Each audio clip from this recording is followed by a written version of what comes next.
You came on my radar back in 2012 with the release of the Oogieloves and the Big Balloon Adventure. That was designed to be an interactive movie theater experience for children.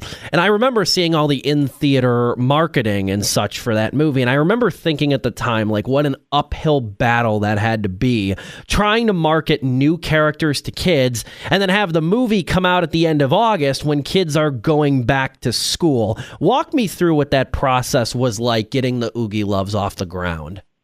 It was brilliant and exciting, and everything about it was amazing until the day we released the film. So I'll give you a quick walkthrough. Lovely guy, Mike Churko, wanted to change the world and wanted to make a film the kids would really get into with their families. He's a real family guy, lovely, lovely man. So he reached out to me. Long story short, we had this idea for a story, and I was only interested in making a movie if it could be an interactive experience. Things like Disney on Ice and some of those things were so expensive that we thought, could we turn a movie theater into that kind of an environment? So we tested the movie after we made it with 10,000 kids across America. I had a little private plane, and my crew went from town to town and invited people to come and watch it. And the way kids responded to this movie was pure joy. They were up and dancing. We gave them all the cues, everything they needed. The problem was I was very naive to believe that Hollywood would allow an independent producer to bypass the studio system altogether to design, create, market, produce, and put a film into 3,600 screens without any help from the studios. And they didn't like it. So Entertainment Weekly gave the movie an A-. But all the other magazines and newspapers that were owned by the big studios or their parent companies, they were not going to allow an independent producer to be a success. So they went out and they lambasted this movie. They made fun of me. They made fun of my mother. It was a very, very harsh thing that we went through. And the movie suffered and kids suffered as a result. Fortunately, we did do a deal with Lionsgate. We did a deal with Netflix, and we got the movie out there. And there are all these rumors that the movie lost tons of money. It's just not true. It was just all propaganda to try to keep me from putting another movie on 3,600 screens without the studios attached. And, in the end, it was really unfortunate. I will tell you the upside that nobody knows is that we are making an adult comedy with the Oogieloves of Where Are They Now? It's 12 years later, 13, 14 years later, where are they?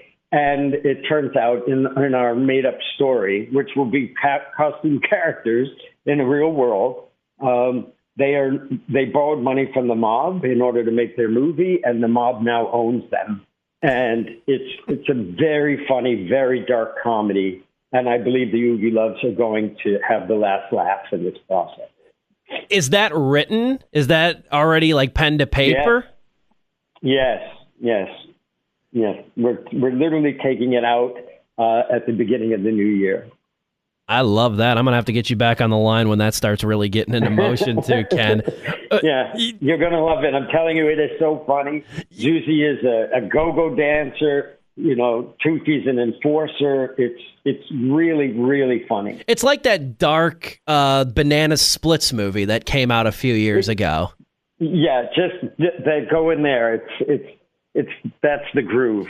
I think it's funnier than that was, but that's the groove. There's something to be said about that now, too, because, there's that twisted childhood universe with Winnie the Pooh, Blood and Honey, and Screamboat Willie and stuff. There's something to be said. There was that documentary on Barney that's like, I love you, you hate me, about the Barney internet humor and stuff. There's something to be said about, like, especially my generation, because you really made stuff for that, like, catered to my generation now as I push 30.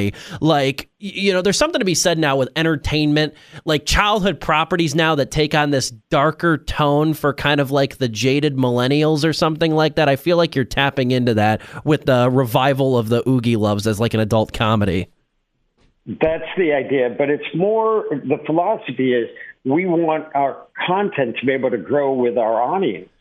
So I'll still make kid stuff. I love making kid stuff, but I love the idea that the kid that was 6 and is now 26, his interests or her interests are different. Like they're into that kind of true crime, or they're into horror or thriller or something else. So the idea that we can use those characters to age with them, I think that's a pretty fun and pretty novel approach to content.